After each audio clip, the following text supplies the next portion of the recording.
Welcome back. રથયાત્રાના પાવન દિવસ પર સતત અને અવિરત પ્રસારણ જીએસટીવી દ્વારા જગતનો નાથ નગરચર્યાએ ધીમે ધીમે આગળ વધી રહ્યું છે। ખાડિયા તરફ રથયાત્રાનું પ્રસ્થાન તે થઈ રહ્યું છે, ત્યારે અત્યારે હાલ ખાડિયાનો માહોલ કેવો છે, ભક્તોનો ઉત્સાહ કેવો છે તે જાણી લઈએ સંવાદદાતા વીરેન્દ્રસિંહ ભાટી પાસેથી। જી વીરેન્દ્ર। बिल्कुल दोनों के भगवान जगन्नाथ जी એટલે કે જગતનાથ જગન્નાથજી છે તેમની 149મી આ રથયાત્રા છે તે નગરચર્યાએ નીકળી છે। સૌપ્રથમ તો દ્રશ્ય બતાવવા છે કે અત્યારે જીએસટીવીની ટીમ વહેલી સવારથી જ ખાડિયા વિસ્તારમાં ઉપસ્થિત છે અને ખાડિયા વિસ્તારની અંદર રથયાત્રાનું એટલે કે રથ ભગવાનના રથનું આગમન થાય તે પહેલા જ શહેરવાસીઓ છે તે અલગ અલગ ખૂણેથી ખાડિયા વિસ્તાર ખાતે આવી પહોંચ્યા છે। અલગ અલગ શહેરોમાંથી આવ્યા છે, અલગ અલગ જિલ્લાઓમાંથી આવ્યા છે, કારણ કે જગતનો નાથ એવો જગન્નાથ છે તે આજે નગરચર્યાએ નીકળ્યો છે ને ભગવાન પોતે નગરવાસીઓને દર્શન છે તે આપવાના છે ને તે દર્શનનો લાવો લેવા માટે અત્યારે તમામ લોકો છે તે ખાડિયા વિસ્તારમાં પહોંચી રહ્યા છે।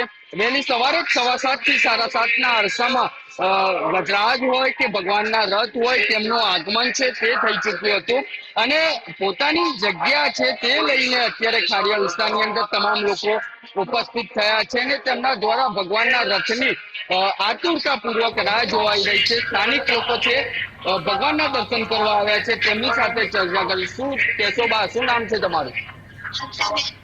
ક્યાંથી આવ્યા છો? ભગવાન આજે પોતે દર્શન આપવા આવી રહ્યા છે, શું કહેશો?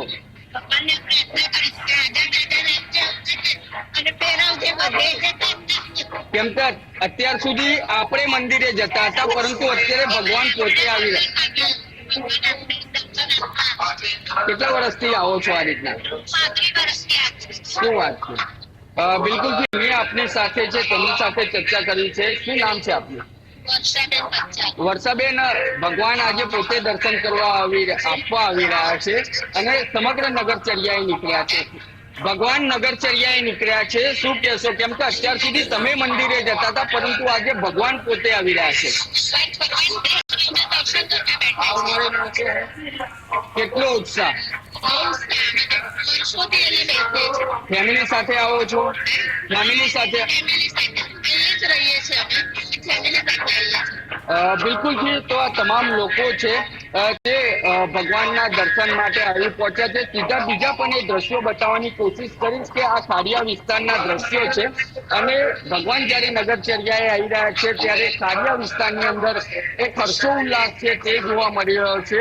નગરવાસીઓ છે તે અત્યારે અલગ અલગ ખૂણેથી પહોંચી રહ્યા છે અને એક આતુરતા જે હોય છે વાલાના વધામણા કરવાની, તે આતુરતા છે તે અત્યારે ખાડિયા વિસ્તારમાં જોવામાં આવી રહી છે। સૌપ્રથમ ગજરાજ છે તેમનું આગમન થશે, અખાડા હોય, ટેબલો હોય, તમામ જે રંગારંગ છે જે સજાવટ છે તે કરવામાં આવી હોય છે અને દરેકના ચહેરા ઉપર નાના ભૂલકા હોય કે તેમની સાથે સાથે વૃદ્ધ લોકો હોય તેમની અંદર એક ઉત્સાહ છે તે જોવામાં આવી રહ્યો છે, કારણ કે સમગ્ર રૂટ ઉપર 45 દિવસથી પોલીસ દ્વારા જે મહેનત છે તે કરવામાં આવી હતી અને જે લોખંડી બંદોબસ્ત છે તે સમગ્ર રૂટ ઉપર ગોઠવવામાં આવ્યો છે અને કોઈ અનિચ્છનીય બનાવ ના બને, જગતના નાથની જે આ રથયાત્રા છે એ શાંતિપૂર્ણ માહોલની અંદર સંપન્ન થાય તેની માટે તૈયારીઓ છે તે કરી લેવામાં આવી હતી। તેની સાથે સાથે જે અલગ અલગ ખૂણેથી આ જે રથયાત્રા નિહાળવા માટે તમામ લોકો આવી રહ્યા છે તેમની અંદર એક જે આતુરતા હોય છે તે જોવા મળતી હોય છે। જી બિલકુલ, આભાર વીરેન્દ્ર સમગ્ર માહિતી આપવા બદલ। તો હવે રથયાત્રા ધીરે ધીરે ખાડિયા તરફ પ્રસ્થાન કરી રહી છે, ત્યારે ખાડિયામાં પણ ભક્તોનો ઉત્સાહ ક્યાંય ઓછો પડે તેમ નથી। ભક્તો દ્વારા કહી શકાય કે ખાડિયામાં પણ ભગવાનનું સ્વાગત કરવા માટે એટલી જ તૈયારીઓ જોવા મળી રહી છે। જગતનો નાથ જ્યારે નગરચર્યાએ નીકળતો હોય ત્યારે ભક્તોનો ભાવ તો હોય છે, કોઈ કમી ન રહી જાય, કોઈ કચાશ ન રહી જાય તેનું ધ્યાન રાખતા હોય છે, પરંતુ સાથે તંત્ર પણ એટલી તકેદારી રાખતું હોય છે। જ્યારે આટલી મોટી સંખ્યામાં લોકો ભેગા થતા હોય અને નિર્વિઘ્ને રથયાત્રા પસાર થાય, ઈશ્વરની કૃપા હોય ત્યારે જ શક્ય બનતું હોય છે. પરંતુ સાથે તંત્ર દ્વારા પણ તડામાર તૈયારીઓ કરવામાં આવતી હોય છે. ઘણા દિવસોની આ મહેનત હોય છે. યાત્રાના રૂટ ઉપર જે બીડીએસની ટીમ છે તે પણ છે તે સતત મોનિટરિંગ કરી રહી છે. ત્યારે વાત કરીશું બીડીએસ ટીમના આગેવાન સાથે. સર, જે રીતે રથયાત્રા ચાલુ થઈ છે, કઈ રીતની વ્યવસ્થા છે બીડીએસ દ્વારા? બીડીએસ દ્વારા ગુજરાતમાં ટોટલી જે અલગ અલગ જિલ્લામાંથી ટોટલ 12 ટીમ આવી છે અમદાવાદની અંદર, જેમાં ડોગ સ્કોડ પણ સાથે છે. અમારી ટીમ સ્ટેટ બીડીડીએસ છે, જે 5 તારીખથી સતત બંને ટાઈમ જે રથયાત્રા રૂટ ઉપર નીકળવાની છે તે રૂટનું સંપૂર્ણ સઘન ચેકિંગ કરવામાં આવે છે. અમારી સાથે એક ડોગ સ્કોડમાંથી પણ હોય છે, જે ડોગ અમારી સાથે સાગર છે, જે સાગર પણ અમારી સાથે જ જેટલી કામગીરી અમે કરીએ છીએ તેનાથી વધારે પોતાની સ્નીપ દ્વારા પોતે પણ એટલું કામ કરે છે. અચ્છા, આ રસ્તા પર તમે પસાર થતા આવો છો રૂટ ઉપર, કઈ સંદિગ્ધ વસ્તુ જણાય તો કઈ રીતે કામગીરી કરવામાં આવે છે? ખાસ કરીને જે આ સાગર છે, કેટલા સમયથી સાથે છે? સાગર ટોટલ 3.5 વર્ષથી પોતાની સેવા ફરજ બજાવે છે સરકારની અંદર, અને જ્યારે અમને કોઈ એવી શંકાસ્પદ વસ્તુ જણાય તો અમે અમારા અદ્યતન ઇક્વિપમેન્ટનો યુઝ કરીએ છીએ. ત્યારબાદ અમને એવું લાગે કે કોઈ અંદર એક્સપ્લોઝિવ કે એવું કંઈ નથી, તો સાગર પોતાની રીતે જે એને ટ્રેનિંગ લીધી છે એના આધારે પોતે સ્નીપ કરી અને પોતે અમને કોલ આપે છે કે આ કોઈ વસ્તુ એવી શંકાસ્પદ છે કે એક્સપ્લોઝિવ છે, તેનાથી અમને ફૂલ સપોર્ટ મળે છે. અચ્છા, અત્યાર સુધી એવું બન્યું છે કે કોઈ એવી વસ્તુ મળી હોય ને કોઈ દુર્ઘટનાથી બચાવી શકાય? હાલ અમારા રથયાત્રાની અંદર જેમ સાગર આમાં દરેક વખતે એવું હોય છે કે અલગ અલગ ડોગ સ્કોડ અમારી સાથે હોય છે, તો છેલ્લા 5 તારીખથી અમારી સાથે છે. એમાં કોઈ પણ પ્રકારનું એવું જણાય એવું નથી અમને. તો તમે જોયું તે રીતે કે બીડીએસની ટીમ છે તે પણ સતત છે, મોનિટરિંગ કરી રહી છે, અને ખાસ તેમનો જે સાથીદાર છે સાગર, તે પણ તેમની સાથે છે. કેમેરામેન ભીખાભાઈ વ્યાસ સાથે જલગધિયારું, GSTV, અમદાવાદ. તો નાથની સેવા કરવાનો મોકો મળવો એ પણ એક સૌભાગ્યની બાબત છે. ખાસ કરી અને જે રીતે આપણે જોયું કે સાગર અવિરતપણે ભગવાનની સેવામાં જોવા મળી રહ્યો છે, ત્યારે એ પણ એનું એક સૌભાગ્ય છે. આપણી સાથે જાણીતા લોકગાયિકા દેવાંગીબેન પટેલ જોડાયેલા છે. જે રીતે દેવાંગીબેન, હમણાં જ આપણે જોયું કે સાગર કેવી રીતે ભગવાનની સેવામાં જોવા મળી રહ્યો છે, ત્યારે એ પણ એક ભગવાનની સેવા કરવાનો મોકો મળવો, એવો ભાવ થવો, એ પણ એક સૌભાગ્યની વાત છે. અને જ્યારે વાત બંસીવાળા કાનાની હોય ત્યારે તેની લીલાઓ પણ અપરંપાર છે. તારી બંસરીથી વારી વારી જાઉં, એ જે ભાવ છે તે આપ આપના શબ્દમાં રજૂ કરશું, કારણ કે કદાચ કાનો બંસી વગર અધૂરો છે અને બંસીની ઓળખ એ શ્રી કૃષ્ણ વગર અધૂરી છે. ભગવાનની બાંસુરીથી તો ઘેલા થઈ જવાય એવું એમની બાંસળીનો નાદ છે. એમાં ગાયો પણ ઘેલી થઈ જાય અને બધા જ. ત્યારે એવું એક સુંદર મજાનું ભજન મને ખૂબ ગમે, અને ગાવું હોય ત્યારે હો તોરી બંસરી કી ધૂન લાગે પ્યારી, હો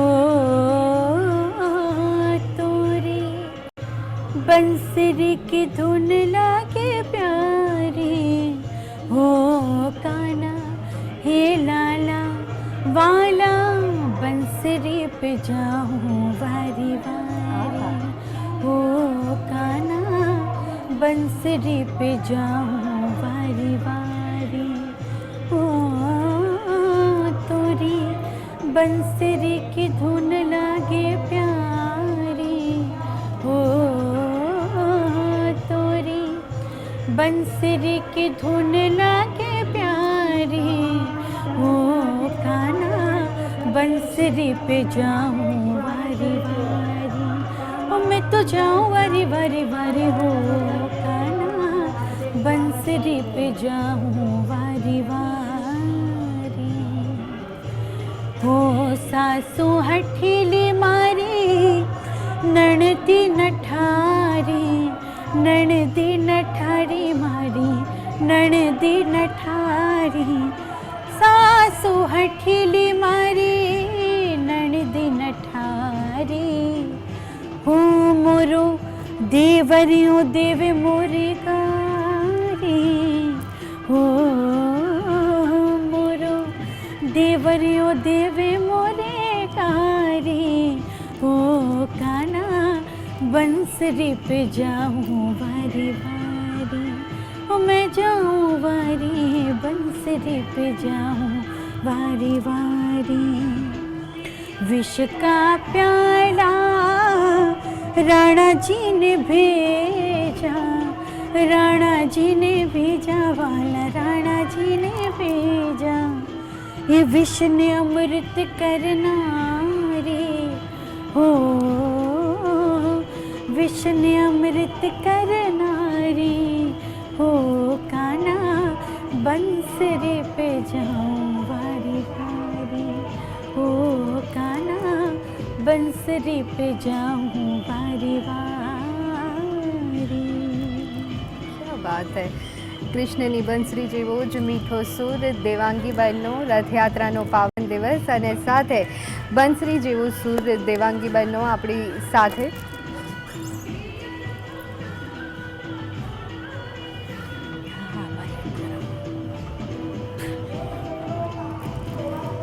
તો રથયાત્રાનું આ પાવન પર્વ ભગવાન જગન્નાથની સવારી અત્યારે હાલ ધીમે ધીમે આગળ વધી રહી છે ત્યારે ભક્તોના ભાવ અને સાથે તમામ તૈયારીઓ શ્રી કૃષ્ણના વિવિધ સ્વરૂપની વાત અને સાથે દેવાંગીજીનો અવાજ. દેવાંગીજી, આપ અમારી સાથે જોડાયા તે બદલ આપનો ખૂબ ખૂબ આભાર.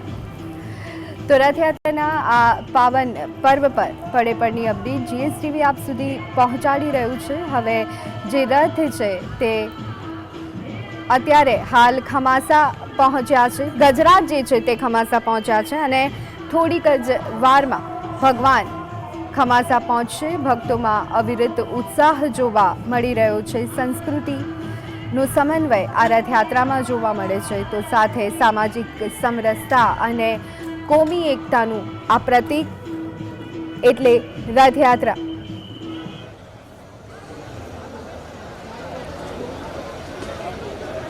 એએમસી કોર્પોરેશન અત્યારે હાલ ગજરાજ પહોંચી ગયા છે. ગજરાજનું આગમન થઈ રહ્યું છે અને હવે થોડીક જ ક્ષણોમાં શાહી સવારી સાથે નાચ જે છે ત્યાં પહોંચવાનું છે.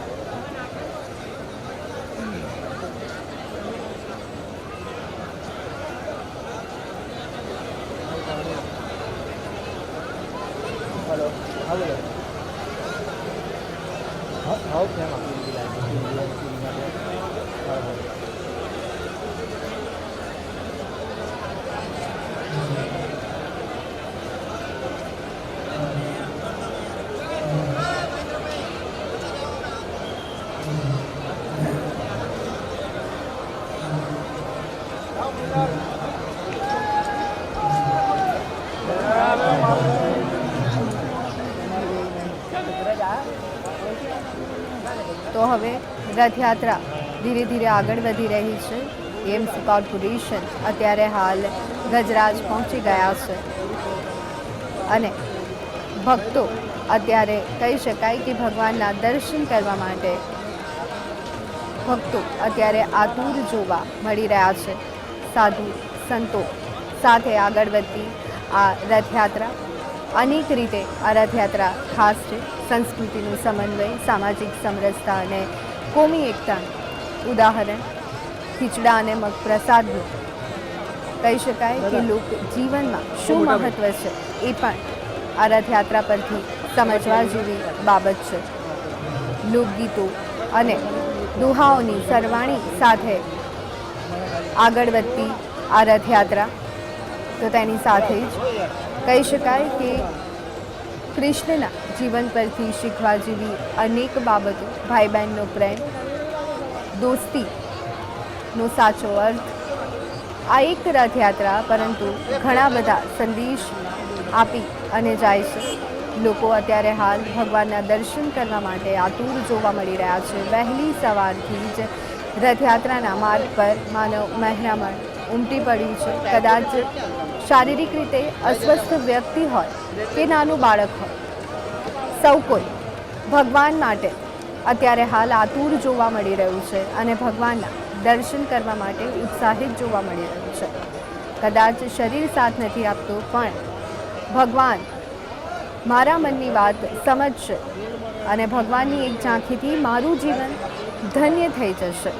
આ જ ભાવની સાથે ભક્તો અત્યારે હાલ ઉપસ્થિત છે. 149મી આ રથયાત્રા અને કદાચ આટલા લાંબા વર્ષો સુધી આ પ્રથા જળવાઈ રહી એ પણ ઈશ્વરની કૃપા વગર શક્ય ન બને. વધુ એક વખત કર્ણાવતી નગરીમાંથી આ રથયાત્રા ધીરે ધીરે પ્રસ્થાન કરી રહી છે. ઘણા દિવસોની તૈયારીઓ, ભક્તોનો એ ભાવ અને સાથે જગતના નાથની એ ઈચ્છા, નગરચર્યાએ નીકળવાની ઈચ્છા, ભક્તોને દર્શન આપવાની ઈચ્છા, અને ત્યારે જ કહી શકાય કે 149મી વખત ભગવાન નગરચર્યાએ નીકળ્યા છે અને અવિરત આ જે પ્રથા છે એ જળવાઈ રહી છે. ત્યારે ભક્તોના ઉત્સાહમાં પણ ક્યાંય કમી જોવા નથી મળી રહી.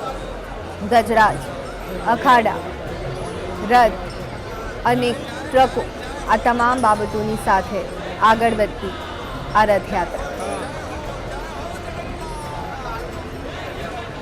રથયાત્રા પહેલાંની અનેક વિધિઓ પણ ખૂબ જ મહત્ત્વની રહેતી હોય છે, ખૂબ જ ખાસ રહેતી હોય છે.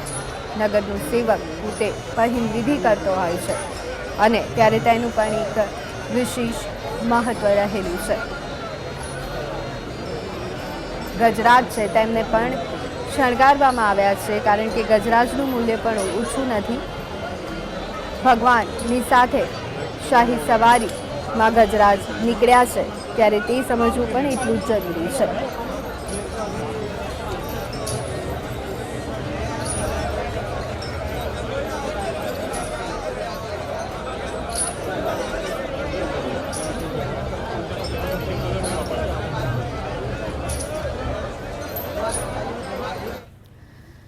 તો રથયાત્રાના આ પાવન પર્વના દિવસે અત્યારે ભક્તોમાં અનેરો ઉત્સાહ છે. રથયાત્રા ધીરે ધીરે આગળ વધી રહી છે ત્યારે અત્યારે હાલ આપણી સાથે સ્ટુડિયોમાં ઉપસ્થિત છે જાણીતા લોક સાહિત્ય કલાકાર, દેશ વિદેશમાં પ્રખ્યાત એવા પ્રફુલભાઈ હિંગુ. પ્રફુલભાઈ, આપનું સ્વાગત છે GSTVમાં. નમસ્કાર, જય રણછોડ. પ્રફુલભાઈ, રથયાત્રાનો આ પાવન પર્વ, ભક્તોના ભાવની અહીંયા જે રીતે આપણે વાત કરી, અનેક પ્રથાઓ અને આટલા વર્ષોથી અવિરત ચાલી આવતી આ રથયાત્રા, તમામ ભાવ માટે સૌથી પહેલાં તો આપનું શું કહેવું છે? આ એક એવો અનેરો અવસર છે કે આની અંદર કોઈ રાજા નથી, કોઈ રંક નથી, કોઈ ગરીબ નથી, કોઈ અમીર નથી. આની અંદર કોઈ નાત જાત નથી. આની અંદર રાજપૂત, કાઠી, કડિયા, કુંભાર, કણબી, કંસારા, આહિર, રબારી, ભરવાડ, બામણ, ભાટ, મીર, સુમરા, મિયા, ખસિયા, કવા, ખવાસ, વાણિયા, વાણંદ, લુહાર, ઉથાર, અથવારા, હોની, નાગર, નાદબા, હરિજન, વાંજા, ઓડ, ભીલ, ભોપા, ખારવા, ડે, ડયા, ડપેર અને દરજી, એ 18 વર્ણ એમ કહેવાય ગાંડા તૂર બની અને જ્યારે રથયાત્રાને માણી રહ્યા છે. આજે 149મી રથયાત્રા અને એમાંય મારો બાપ, જગતનો તાત, જગતનો નાથ એવો જગન્નાથ ભગવાન એ જ્યારે ભાઈ બળભદ્ર અને બેન સુભદ્રાની સાથે જ્યારે નગરચર્યાએ નીકળ્યા છે ત્યારે હું એમ કહીશ કે બાપ, તમે ને હું ભાગશાળી છીએ કે અત્યારે આપણે એનો હિસ્સો બની રહ્યા છીએ, આપણે નિમિત્ત બની રહ્યા છીએ. બાકી તો આના નામ લેવા માટે નિમિત્ત બનવું ને એ બી બહુ મોટી વાત છે. અને એમાંય આજથી કચ્છી લોકો જેટલા છે એ કચ્છીઓનું આજે નવું વર્ષ છે, એ લોકોનું આજે નૂતન વર્ષાભિનંદન છે. તો તમામ કચ્છી ભાઈઓ બહેનોને અહીંયાથી પ્રફુલ્લ હિંગુના નૂતન વર્ષાભિનંદન, નવા વર્ષની શુભકામનાઓ. કારણ અષાઢ મહિનો છે અને અમારા લોક સાહિત્યની દુનિયાનો એક જબરજસ્ત દોહો, પડકોટે કોટે મોરટ હુકિયા અને આંબાલ ચમકી વીજ, એ મારા રુદાને રાણો સાંભળ્યો, એ ઓલી આવી સાડી બી પડ્યા ભેજળાળા કાઢ્યા અને આંબાલ ચમકી વીજ એ મારા હિરુદાને રાણો સાંભળ્યો એ જોને આવી અષાઢી બીજ આવે અને રથયાત્રા યાદ આવે. હવે અષાઢી બીજ માટે બેન એમ કહેવાય જી ચંદ્રમા જ્યારે પૂર્ણ હોય, પૂનમનો ચંદ્રમા હોય, એને જેટલા લોકો પગે નથી લાગતા એટલા બીજના ચંદ્રમાને પગે લાગે છે. બિલકુલ. શું કામ? ઈ ઘસાતો ઘસાતો ઘસાતો ઘસાતો ઘસાતો ઘસાતો એમ કહેવાય જ્યારે હાવ નાનો બીજનો ચંદ્રમા થઈ જાય ને ત્યારે જગત એને પગે લાગે છે. એમ દુનિયાનો કોઈ પણ માણસ એમ કહેવાય સમાજ માટે, પરિવાર માટે, પોતાના દેશ માટે, પોતાના વતન માટે, પોતાના ધર્મ માટે ઈ જ્યારે ઘસાતો ઘસાતો આવે અને જ્યારે એમ કહેવાય હાવ ઘસાઈ જાય ને ત્યારે એને જગત વંદન કરે છે, ત્યારે જગત એને પ્રણામ કરે છે બાપ. એટલે આજે બીજનો મહત્વ ઈ છે. બીજી વાત બીજની જો કરીએ તો 12 બીજ, 12 મહિનામાં 12 બીજ આવે. 12 બીજનો ધણી કહી શકાય તો ઈ રામદેવ પીર મહારાજ છે. જી પણ બીજક 12 નો ધણી, બીજ 12 નો ધણી, કારણ પ્રાગટ્ય થયા છે આપણા દેવોના. બીજ 12 નો ધણી હોય તો ઈ પણ રામદેવ ધણી છે બાપ, રામદેવ પીર મહારાજ છે. અને આજે રથયાત્રાનો જ્યારે અવસર છે ત્યારે લાખણસિંહભાઈ ગઢવી એવા મહાન સાહિત્યકાર છે બાપ, એના દુહાથી આજે મારે કાર્યક્રમની શરૂઆત કરવી છે, મારી વાણીની શરૂઆત કરવી છે. પણ એકે મને ઉચાટ આને રાખો નહીં તમે માનવ હૃદય એ વસમી એ સવળી વાટ એ જોને સવળી કરશે એ સાંભળો પણ વસમી એ વસમી સવળી વાટ એ જોને સવળી કરશે સાંભળો. આવી અષાઢી બીજ છે, અષાઢ મહિનો છે, અષાઢી બીજ છે. જગતનો નાથ, જગતનો તાત આજે જગતને દર્શન દેવા માટે નીકળ્યો છે. એવી અષાઢી બીજમાં આજે GSTVના માધ્યમથી આજે આપણે બધા ભેળા થયા છે દર્શક મિત્રો.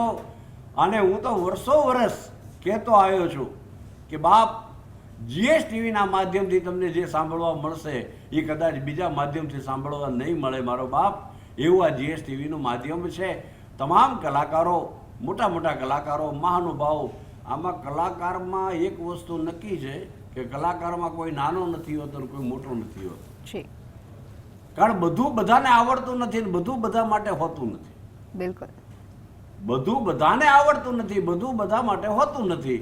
જેની પાસે જેટલું છે એટલું તમારી આગળ રજૂ કરી દે. પછી કલાકાર જો કદાચ એની જાતને પૂર્ણ સમજી લે કે હું પૂરો થઈ ગયો, તો સંસ્કૃતમાં એક વાક્ય છે કે સંપૂર્ણ કુંભો ન કરોતિ ગર્વમ, સંપૂર્ણ કુંભો ન કરોતિ ગર્વમ, અર્ધો ઘટો ઘોષ મુપૈતી નૂનમ.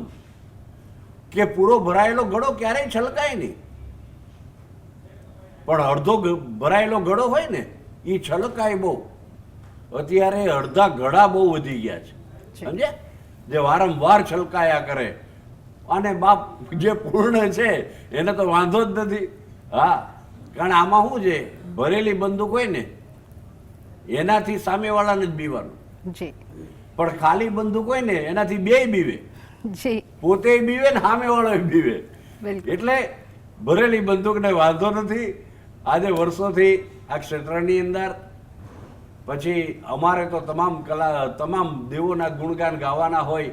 પછી ક્યારેક કૃષ્ણ આવે, ક્યારેક રામ આવે, ક્યારેક એમ કહેવાય કે રામો પીર આવે.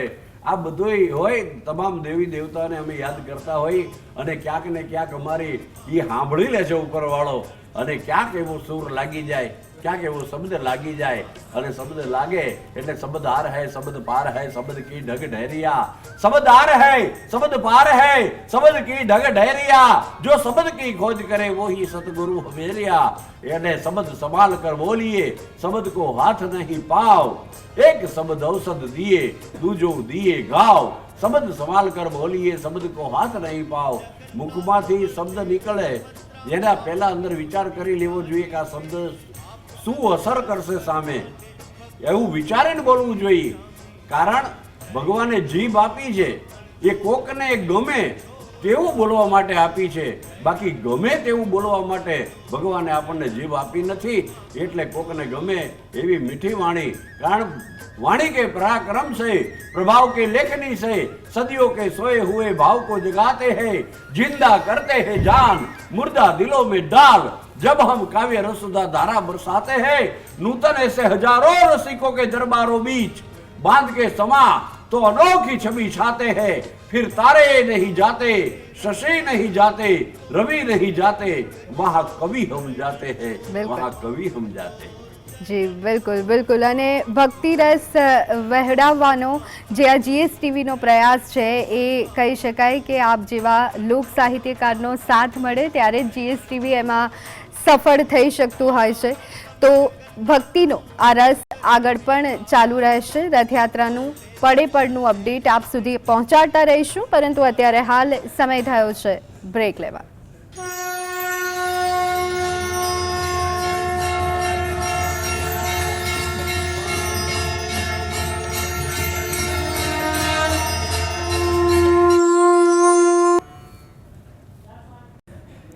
નાથની નગર યાત્રાનો પવિત્ર અને પાવન દિવસ. ભગવાન જગન્નાથની રથયાત્રા ભગવાન મંદિરેથી નીકળી ચૂક્યા છે અને નગરમાં ધીરે ધીરે પ્રસ્થાન કરતા જઈ રહ્યા છે, ભક્તોને દર્શન આપતા જઈ રહ્યા છે. ત્યારે સ્ટુડિયોમાં આપણને સાથ મળ્યો છે પ્રફુલભાઈ હિંગુનો. પ્રફુલભાઈ, ભગવાનને ગરીબોના બેલી કહેવાયા છે અને ત્યારે એક દુહો છે કે મંદિરના તાળા વાસીને તું શેરીઓમાં ચાલ્યો નાથ, સુદામા ને શબરી માટે તેજ લંબાવ્યો હાથ. એટલે બાપુ આ દુહો કહે છે કે ભગવાન રથમાં બેસી અને ગરીબોના આંગણે જાય છે. લોક સાહિત્યમાં ઈશ્વરના ગરીબ અને કહી શકાય કે વત્સલ રૂપની ઘણી લોકપ્રિય કથાઓ છે. ત્યારે આપનું શું માનવું છે? મારું એટલું માનવું છે કે આનો બહુ જાગતો પુરાવો કૃષ્ણ અને સુદામા. જી. સુદામાથી વધારે કોઈ ગરીબ હતો નહીં આ જગતમાં. સુદામાને જ્યારે ગોરાણીએ કીધું કે છોકરા ખાવ ખાવ કરે છે, ઘરમાં અનાજનો દાણો નથી, અને દ્વારિકાનો રાજા કૃષ્ણ કનૈયો દ્વારિકાધીશ એ તમે કહો છો તમારા મિત્ર છે, તમારો ભાઈબંધ છે નાનપણનો, તો એની વાહે જાઓ, તમને જરૂર કંઈક આપશે. અને ત્યારે સુદામાએ એટલું કીધું હતું, જો બ્રાહ્મણે આવા હોવા જોઈએ. એણે કીધું તો કે હું અજાચક બ્રાહ્મણ છું, હું મરી જાઉં પણ કોઈની પાસે માગું નહીં, મરું પણ માગું નહીં, અપને તનકે કાજ પરમારથને કારણે મને માગત ના આવેલા જ. અને તેથી ગોરાણીએ એટલું કીધું હતું કે તમે જાઓ તો ખરા, તમારે માગવાનો વારો નહીં આવે, વગર માગે તમને દેહે. અને ત્યારે સુદામા એમ કહેવાય એટલું બોલ્યા હતા કે કોઈ મોટા માણસને ત્યાં મળવા જઈને તો ખાલી હાથે ના જવાય, કાંઈક લઈને જવું પડે, એમને જવાય નહીં. હવે આ મારી પાસે કઈ છે જ નહીં, હું શું લઈને જાઉં? અને તેથી ગોરાણીએ પાડોશમાંથી એમ કહેવાય તાંદુલ લાવી અને તાંદુલની પોટલી બનાવીને કીધું કે લ્યો આ તાંદુલ આ લેતા જાઓ, બીજું તો કાંઈ આપણા ઘરમાં છે નહીં. અને તાંદુલની પોટલી એમ કહેવાય કે બગલમાં નાખી અને એ સુદામો, પવિત્ર સુદામો એ નીકળ્યો છે ધીમે ધીમે ધીમે ધીમે પોરબંદરની ધરતીમાંથી એ સુદામા નીકળ્યા છે દ્વારકા નગરીની અંદર. એમ કહેવાય હજુ તો અંદર પ્રવેશ કરે ત્યાં દ્વારપાલોએ રોકી દીધો કે હે ગરીબ કઈ બાજુ જાસ? અને કીધું કે ભાઈ હું કૃષ્ણનો મિત્ર છું, કૃષ્ણ મારા મિત્ર છે, અમે નાનપણના ભાઈબંધો છીએ. કારણ મિત્ર એડા કીજીએ જૈસે સિર કો બાલ, કાટ કાટ કે કાટિए फिर भी तजे न खाल.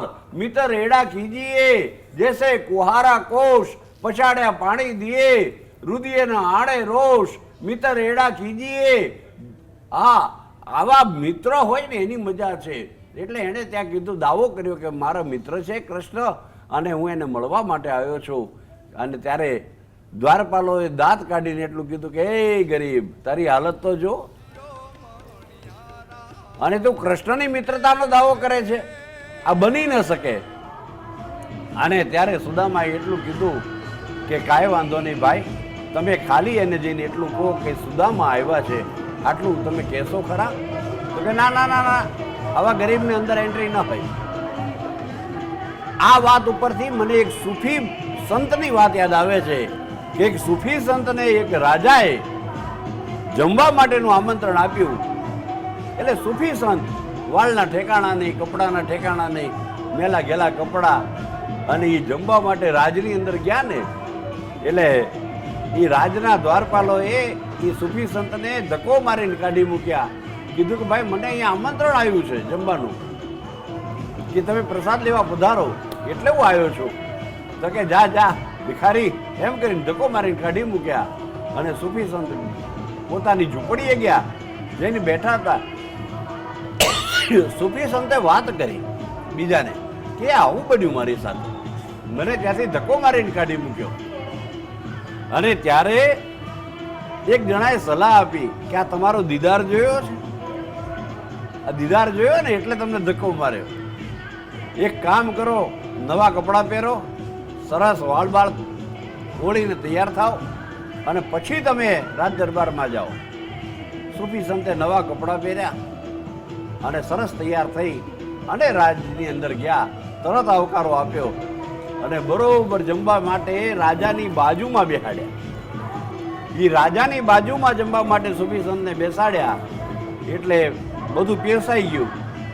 રાજાએ કીધું કે ચલો ચાલુ કરો જમણવાર. બધા જમતા હતા. સૂફી સંત એક એક કોળીઓ લઈને કપડા ઉપર નાખતા હતા, એક એક કોળીઓ લઈને કપડા ઉપર નાખતા હતા. એટલે રાજાએ કીધું કે ગાંડા થઈ ગયા છે, આ શું કરો છો? તમને જમવા બોલાયા છે, આ 32 પકવાન તમારી સામે મૂક્યા અને તમે કપડા ઉપર નાખો છો. અને ત્યારે સૂફી સંતે બહુ સરસ જવાબ આપ્યો હતો કે આ રાજ દરબારની અંદર મને એન્ટ્રી નથી મળી, એન્ટ્રી મારા કપડાને મળી છે, એટલે હું એને જમાડું છું. એવી રીતે આ સુદામાને ધક્કો માર્યો. એટલે સુદામા એટલું બોલ્યા કે કાંઈ વાંધો નહીં ભાઈ, હવે હું પાછું જવાની મારી તાકાત નથી, હું આઈને અહીં બેઠો છું. અને કદાચ અહીં મારું મૃત્યુ થઈ જાય ને તો કૃષ્ણ ક્યારેક અહીંથી નીકળે તો એને કહેજો કે આ તમારો ભાઈબંધ પોરબંદરથી સુદામા આવ્યો છે, એટલું એને કહેજો. અને ત્યારે એક દ્વારપાલને એમ થયું કે કદાચ લાઈને આપણને જવાબ કહેવામાં શું વાંધો છે, સંદેશ આપવામાં. અને એણે જઈ અને કૃષ્ણ અષ્ટપટરાણીઓની વચ્ચે બેઠા છે, રાજાધિરાજ દ્વારિકાધીશ. અને ત્યાં જઈને દ્વારપાલે કીધું કે પોરબંદરથી એક બ્રાહ્મણ આવ્યો છે, તમારી મિત્રતાનો દાવો કરે છે અને નામ સુદામો કહે છે. એ સુદામો શબ્દ સાંભળતાની સાથે એમ કહે સિંહાસનની માથેથી કૃષ્ણ ઊભા થઈ ગયા છે, પોતાનું પિતાંબર પડી ગયું છે, ગળગળતી દોટ મૂકી છે, ઉઘાડા પગ છે, અને ક્યાં છે, લઈ આવો મારા મિત્ર સુદામાને લઈ આવો. એ સુદામાને લેવા માટે થઈને કૃષ્ણએ દોટ મૂકી છે. અને કહેવાય છે કે સુદામાને બથ ભરી લીધી, ઉચકી લીધા, જો તેડી લીધા. કૃષ્ણની આંખમાંથી આહુડા પડે, સુદામાની આંખમાંથી આંસુડા પડે. આ ચિત્ર અને એમાં લાવીને પોતાના સિંહાસનની ઉપર સુદામાને બેસાડ્યા છે. પોતે એમ કહેવાય કે સુદામાના પગ હાથમાં લીધા છે. અને અષ્ટપટરાણીઓને કીધું કે એક કામ કરો, મારો ભાઈબંધ આવ્યો છે, આ કેટલા લાંબા પંથેથી ચાલીને આવ્યો છે, એક ગરમ પાણી લઈ આવો, આપણે એના પગ જારીએ. અષ્ટપટરાણીઓ દોડી છે પાણી લેવા માટે. અને કહેવાય છે કે અષ્ટપટરાણીઓ પાણી લઈને આવીને એટલી વારમાં કૃષ્ણની આંખમાંથી એટલા બધા આંસુ પડ્યા હતા કે સુદામાના પગ ધોવાઈ ગયા હતા. વિચાર કરો, ક્યાં કૃષ્ણ દ્વારિકાનો રાજા, દ્વારિકાધીશ, અને ક્યાં ગરીબ સુદામો. અને ત્યારે કહેવું પડે, કવિઓએ લખ્યું, અરે દ્વારપાલો કનૈયાસ કહે દો, અરે દ્વારપાલો कन्हैयास कह दो, दर पे तुम्हारे गरीब आ गया है. अरे भटकते भटकते न जाने कहाँ से, दर पे तुम्हारे गरीब आ गया है. अरे द्वारपालो कन्हैयास कह दो, दर पे तुम्हारे गरीब आ ગયા હૈ. અને કહેવાય છે કે સુદામાના પગ પોતાના આંસુથી ધોયા. અને ત્યારે એમ કહેવાય કે સુદામાને કીધું કે ભાઈ હવે આ જૂના કપડાં કાઢ, ફાટેલ તૂટેલ નવા કપડાં પહેરાયા છે. અને કહેવાય છે સુદામાની હારે વાતોચીતો કરે છે, જૂની યાદી તાજા કરે છે. ભાઈ સુદામા, યાદ છે આપણે નાના હતા ત્યારે આપણે ગાયું ચરાવવા જાતા, આપણે ગુરુજીના આશ્રમની અંદર જાતા ભણવા માટે. અને તેથી એમ કહેવાય કે ઝાડની ઉપર આપણે ચડતા ને, તું ઉપર ટચલી દાળની ઉપર બેસતો. કારણ ઘરેથી જે તાંદુલ લાવે ને એ તો હંતે હંતે એકલો ખાતો હતો. એ હવે તો આ પેટ મેલાશ મૂકી દે સુદામા, ક્યાં સુધી આવી રીતે એકલા એકલા તારે ખાવું છે. એમ કરીને એના બગલમાંથી તાંદુલની પોટલી ખેંચી લીધી. એ પોટલી ખેંચી અને કહેવાય છે કૃષ્ણ આમ કરીને મુઠ્ઠા ભરી ભરી અને તાંદુલ ખાવા માંડ્યા. એક મુઠ્ઠો, બીજો મુઠ્ઠો, પણ જેમ તાંદુલની એમ કહેવાય કોળી આમ મોઢામાં મૂકે, બીજી બાજુ સુદામાની દારિદ્રતા જે હતી, ગરીબાઈ હતી, એનો ભાંગીને ભૂકો કરવા માંડ્યા. બાપ આમ એક બુકડો, બીજો બુકડો, ત્રીજો બુકડો, ચોથો બુકડો મારવા જાય ત્યાં તો અષ્ટપટરાણીઓએ હાથમાંથી તાંદુલની પોટલી ખેંચી લીધી. એને એમ થયું કે આ જો બધી ખાઈ જાય ને બધા તાંદુલ, તો આખી દ્વારિકા લૂંટાઈ દે સુદામાની પાછળ. એટલે કીધું કે હે પ્રભુ, અમને તમારા માટે થોડો પ્રસાદ રહેવા દો. એમ કરી અને પોટલી ખેંચી અને અષ્ટપટરાણીઓએ લઈ લીધી. કહેવાય છે 15 દિવસ સુદામાને રાખ્યા છે. નથી સુદામા બોલતો કે હું કંઈક લેવા આવ્યો છું, નથી કૃષ્ણ બોલતા કે મેં તને આટલું દઈ દીધું. આ દેવાની મજા. અને કહેવાય છે 15 દિવસ પૂરા થયા ને એટલે સુદામાએ કીધું કે બાપા હવે ઘરે જવા દે, ગોરાણી એકલા છે, છોકરા ભૂખ્યા છે, હવે મને જવા દે મારો બાપ. અને કીધું કે રજા આપો. અને કૃષ્ણ રજા આપતી વખતે એમ કહે છે કે એક કામ કર સુદામા, આ નવા કપડાં ઉતારી નાખ, તારા જૂના જે પહેરીને આવ્યો ને પહેરી જા, હાલ. પટરાણીઓ વિચાર કરે કે આ શું, જૂના કપડાં એને પહેરાયા. અને કૃષ્ણ સુદામાની સાથે પગપાળા ધીમે ધીમે ધીમે દ્વારકાના દ્વાર સુધી આવી એને મૂકવા માટે આવ્યા છે. અને એટલું કીધું કે બસ સુદામા આવજે હો ભાઈ, આવજે આવજે. બધા વિચાર કરે કે આટલા બધા રથ છે, એકાદો રથ મોકલ્યો હોત તો આ બિચારો ગરીબ માણસ, આ એ હાવ એકવડીઓ બાંધો છે, એને થાક તો ન લાગે. પણ કીધું કે કૃષ્ણ તમે આવું કેમ કર્યું પ્રભુ, એકાદો રથ મોકલ્યો હોત તો એને થાક ન લાગે. અને ત્યારે કૃષ્ણ જે બોલ્યા છે ને બેન, એ સાંભળવા જેવું છે. એણે કીધું કે હું ધારું ને તો આને એક રથ નહીં, આવા હજારો રથની વચ્ચે એને બેસાડી અને એને મોકલી શકત. પણ ના, આ મારો મિત્ર સુદામો એટલો બધો પવિત્ર બ્રાહ્મણ છે કે એ પગલાં માંડતો માંડતો મારે દ્વારિકાની નગરીમાંથી નીકળશે ને તો જ્યાં જ્યાં એના પગલાં પડશે ને એ મારી ધરતી પવિત્ર થાય. એટલા માટે થઈ અને મેં એને ચાલતા મોકલ્યો છે. પણ સુદામા એને જતા જતાંય સુદામાએ એમ નથી પૂછ્યું કે હે કૃષ્ણ, હું તારી પાસે કંઈ લેવા આવ્યો તો તે મને દીધું કે નહીં. અને બહુ સાચી વાત એ છે, મિત્રતા એને જ કહેવાય બાપ કે જેની અંદર એમ કહેવાય સંપત્તિના સરવાળા ના હોય, આને મિત્રતા કહેવાય. સંપત્તિના સરવાળા કરે ને એને મિત્રતા ના કહી શકાય.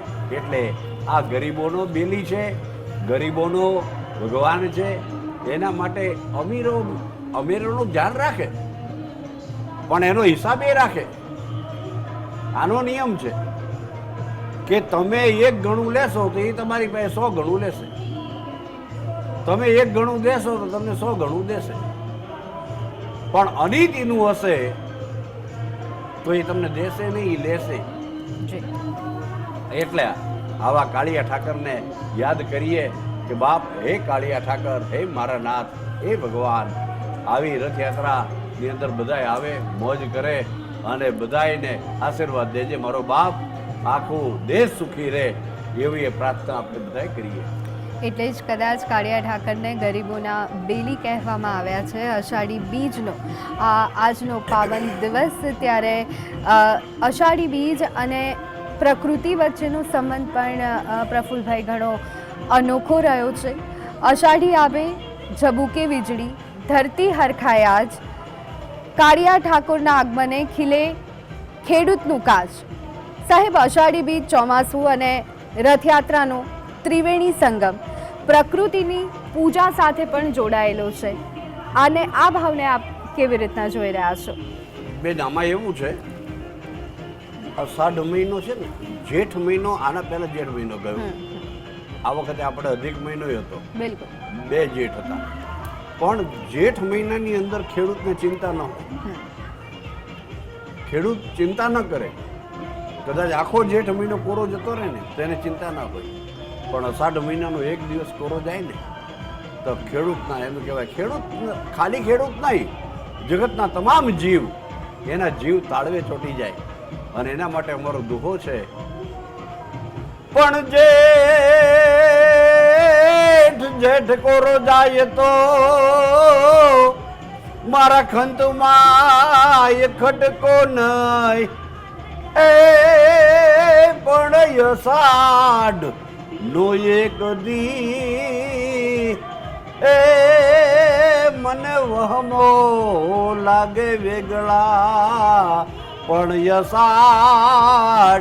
અષાઢ નો 1 દી અરે મને વહમો લાગે વેગળા. અને ઈ અષાઢ મહિનાનું વર્ણન અમારો કવિ કરે છે. જો નહીં અષાઢ યાતા ન મેં ઘુમાતા ન વાયુ વાતા વાદળા, ધરની પુદારા દુખી દારા સુખી અમારા સામળા, વાજે દરવાજે ગાર ગાજન મહેલમાં ધાયમાન ને, બરબુર જોબન માય ભામન કહે રાધા, કાનને દીજ કહે રાધા, કાનને દીજ કહે રાધા, કાનને.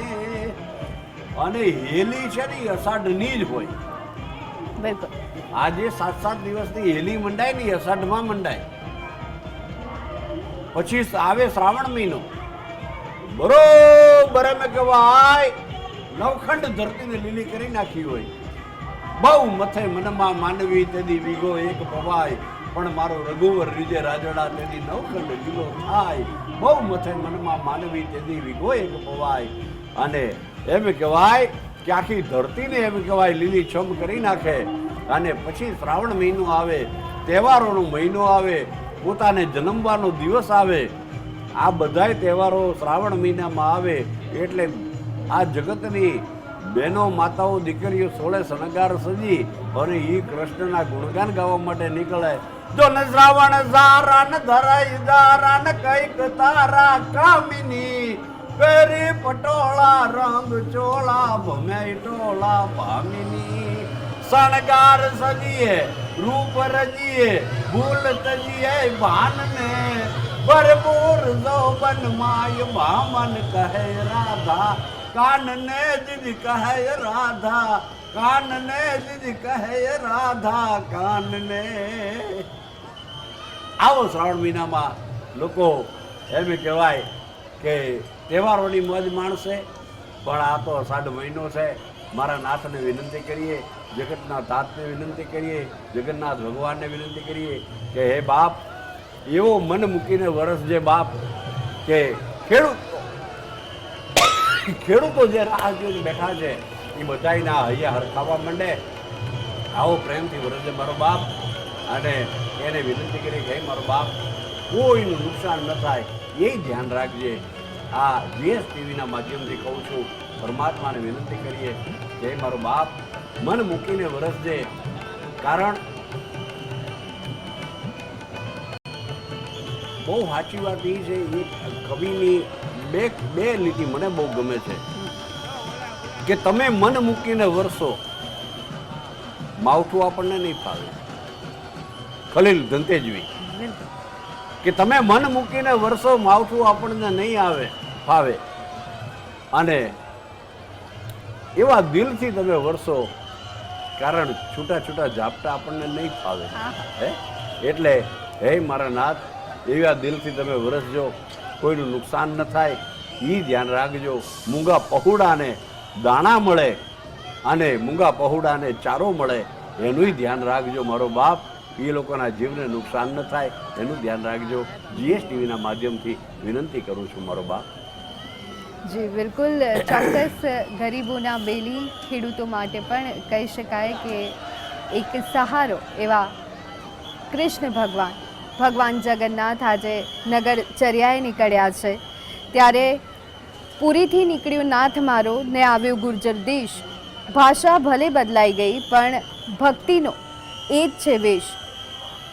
અહીંયા પ્રફુલભાઈ ઓડિશા અને ગુજરાતના ભક્તિ માર્ગ અને સાહિત્યમાં કહી શકાય કે રથયાત્રા એક સાંસ્કૃતિક સેતુ પણ બને છે.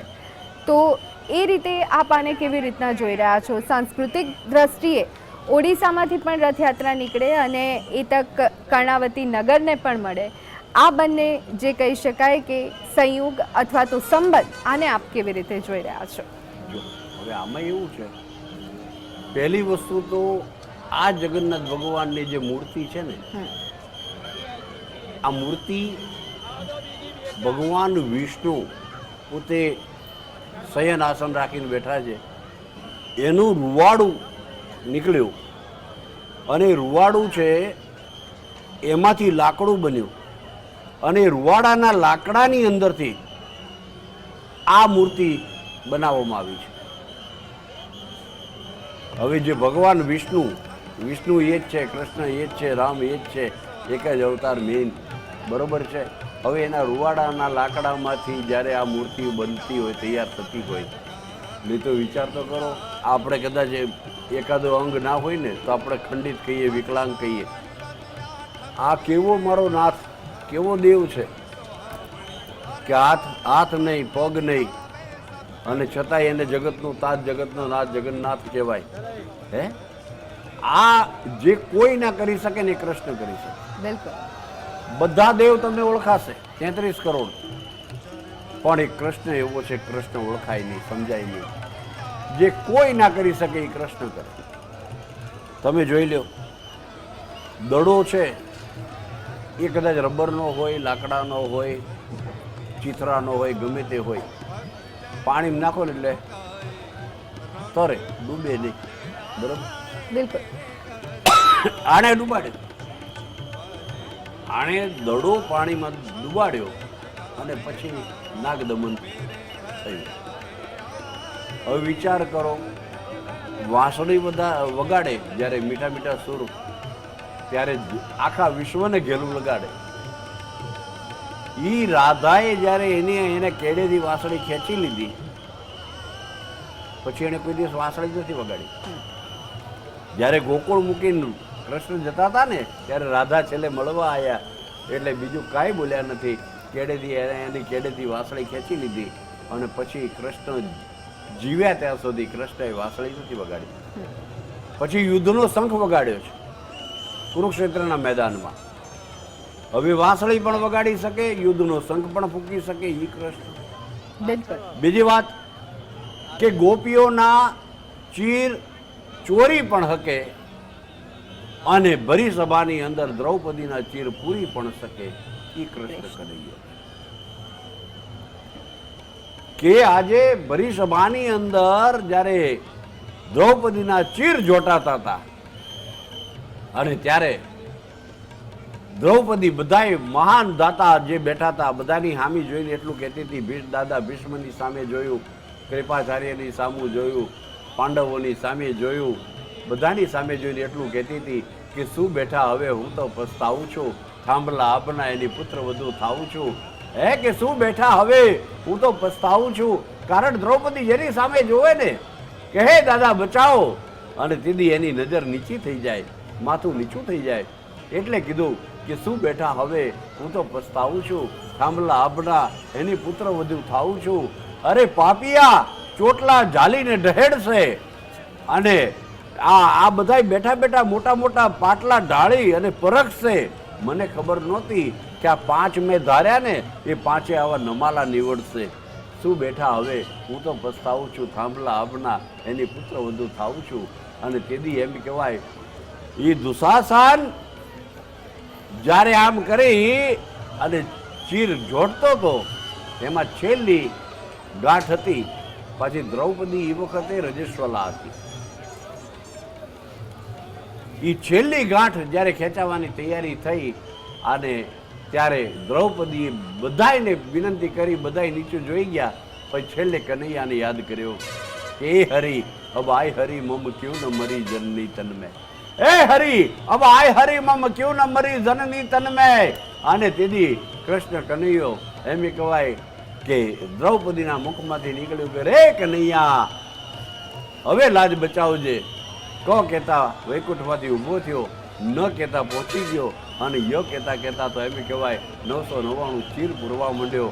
પણ દુશાસન વિચાર કરે, એ હાડીયું ખેંચી ખેંચીને થાકી ગયો. એ વિચાર કરે કે આ બધી આવે છે ક્યાંથી?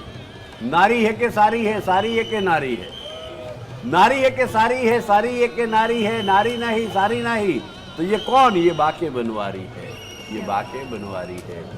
એટલે બધાય દેવ ઓળખાય, સમજાય. કૃષ્ણ સમજાતો નથી, એવો કોઈ દેવ હોય તો એ કૃષ્ણ. જી બિલકુલ. અપરંપાર લીલાઓ ન સમજાય એવા કૃષ્ણ, પણ કળિયુગમાં જો કોઈ સહારો બને તો એ એવા કૃષ્ણ, અને એ જ કૃષ્ણ.